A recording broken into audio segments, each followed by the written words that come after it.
And welcome back to Fox coverage of the conflict in Kosovo. We've been at this thing for a while now, and things just seem to be getting worse and worse for NATO. So we bombed the Chinese embassy in Belgrade on Friday. What, if anything, does that mean for Operation Allied Force going forward? I want to see what my next two guests have to say about the whole thing. Joe DioGuardi. DioGuardi is the former New York Congressman and now the president of the Albanian American Civic League. And Ben Works, who is with the Strategic Issues Research Institute of the U.S. Thanks, guys. Joe, how do we bomb an embassy and not know it?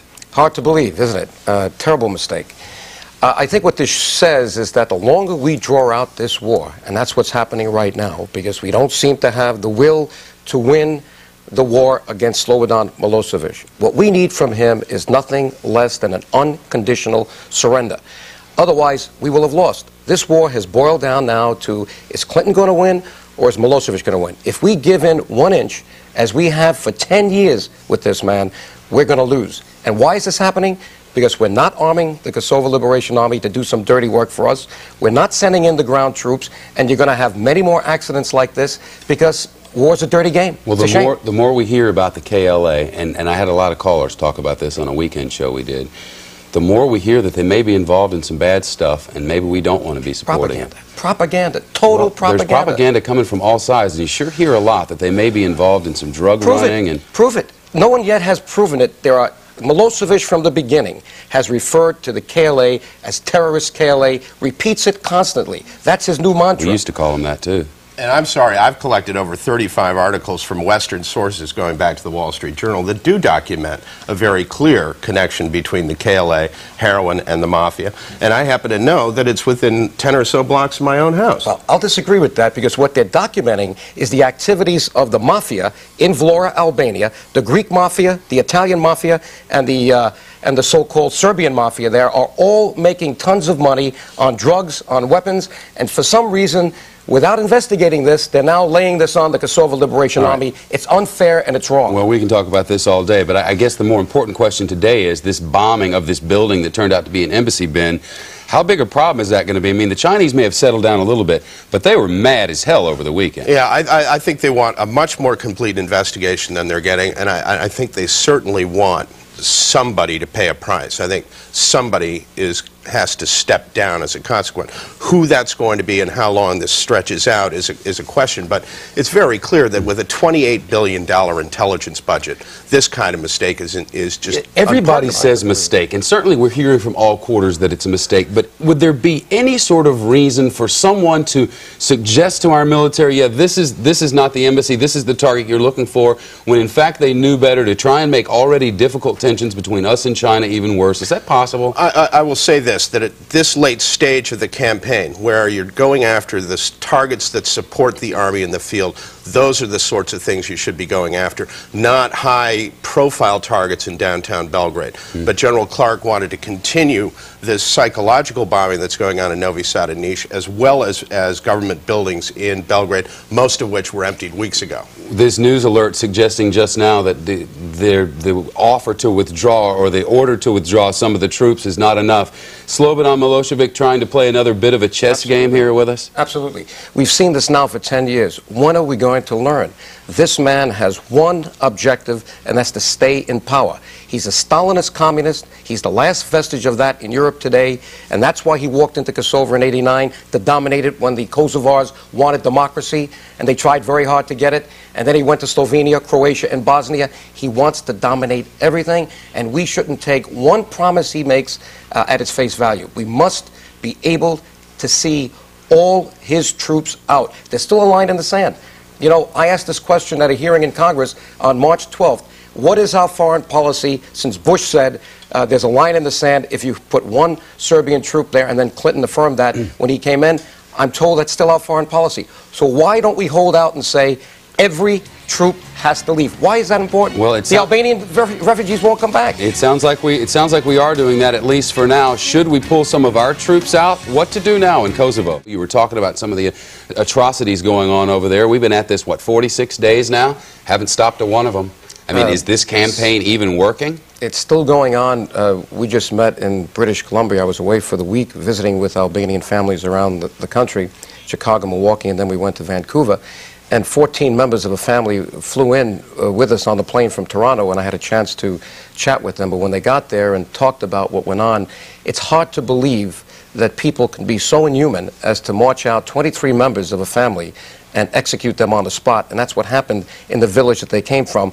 And they're telling us they're burning the bodies. Now, when are we going to get in there to find out what's going on? There are 800,000 people, real people, still in Kosovo. They're Albanian. And we don't know whether they're getting food. We don't know whether they're alive. Are we waiting to see what happened in Nazi Germany, where we walk into the concentration camps and find bodies on top of bodies? Yeah. At some point, we got to commit the troops. We got to win this. Ben, how are we going to get in there? Well, I don't think militarily there's going to be an invasion. There is not enough international law behind it, not enough international support behind it. And although what Mr. DioGuardi is saying is true to some extent, we don't really know just what the level of atrocities has been, and there have been atrocities on both sides. But it's clear from Stephen Erlanger that enough of this has happened, that there are a number of people who have been thrown in jail, and there are going to be more trials. We know it's happening. We know that one of our goals is to stop it, and we must know that at least on the surface here on day 46, we haven't stopped a thing. We have not stopped a thing. We've accelerated it. The whole refugee effusion from Kosovo happened after the bombs started dropping, as did virtually all of the atrocities that are being alleged. Do we need to take nothing has worked, and at the same time, by bombing the Chinese embassy, the United States and NATO have put itself in a vastly weaker condition against the Russians, the Chinese, and the Japanese, and those who think NATO's already crossed a line in international law. A little more tension on the alliance. It has not cracked. No one is suggesting that it has. But if things like this start happening and we keep the current posture over there, couldn't this alliance be in a little bit of trouble? Well, that's a point, and I think we have to ask ourselves, is there another deal in the wind here? I mean, why would NATO implement policies that go against what they're saying their objectives are? Why did Mr. Holbrooke, now, who lied about giving a speech in Athens, he left those very sensitive negotiations last year in Europe, and now, after lying about the fact that he went someplace, someone produces the ticket that he was in Athens, so-called giving a speech. Now, you know, is there a plan here? Because I've heard for years the Greeks and the Serbs saying we must keep a Muslim state down in the middle of Europe. Is there really a plan that we're complicit in, that we don't want to see a majority moderate Muslim state from Bosnia through Kosovo to Albania? And are we fighting a holy war here against Turkey? Ben? Is someone trying to prevent Turkey from coming in the back door now that they've eliminated him from the front door? What's wrong with Turkey, a moderate Muslim country? I really don't know about this.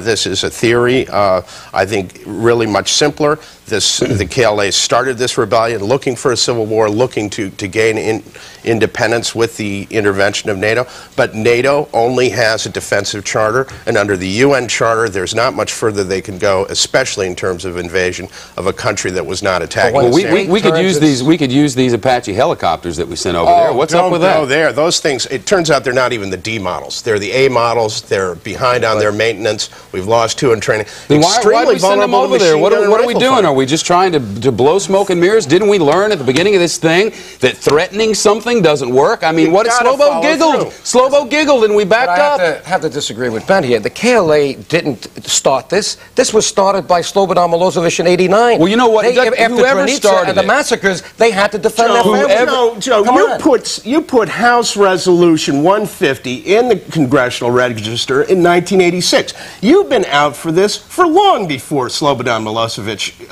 been out to protect the Albanian people. But the Albanian people were still the government in 1986 and 1987. But they were once Tito died in 1980, there was state terrorism inflicted on the Albanian people like you can't believe. The Albanian people were still the majority government of Kosovo. Yes, but and it was the Albanians in the 1970s and 80s who were ethnically cleansing the Serbs. And we have that from the New York Times and the Washington Post. You know what I think is absolutely clear? They're bad guys on both sides of this conflict. But don't create parity, now, wait just a minute. Because I did not say that. Nothing compared. No.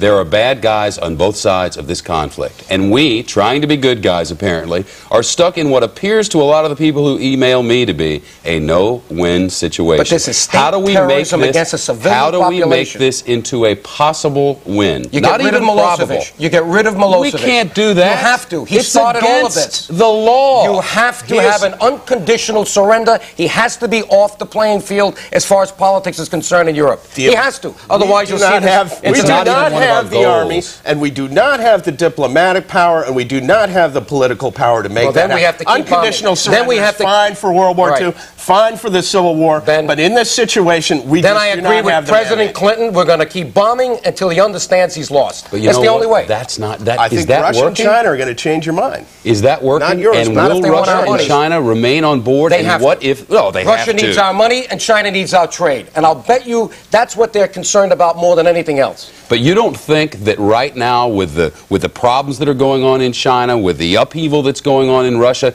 that they'll find political support within their own countries, possibly down the road, if embassies keep blowing up, to figure out a way to put a break in all of this? We have to be smarter than to make blunders like this blunder, especially with China, who's been so anti-NATO. Why do you think the people on the streets for weeks now, they've been talking against NATO? They've been revving up the population. All we needed was this blunder. It's a shame that it happened. We have to be smarter. But don't take your eye off the ball. The ball is Mr. Milosevic. Keep bombing, commit the troops. Let's beat him once and for all. He's created a monstrous situation for the last 10 years and should have nothing to do with Europe as it goes into the 21st century. Guys, thanks a lot for being here. A lot more to discuss here, and we will be back with you to do that.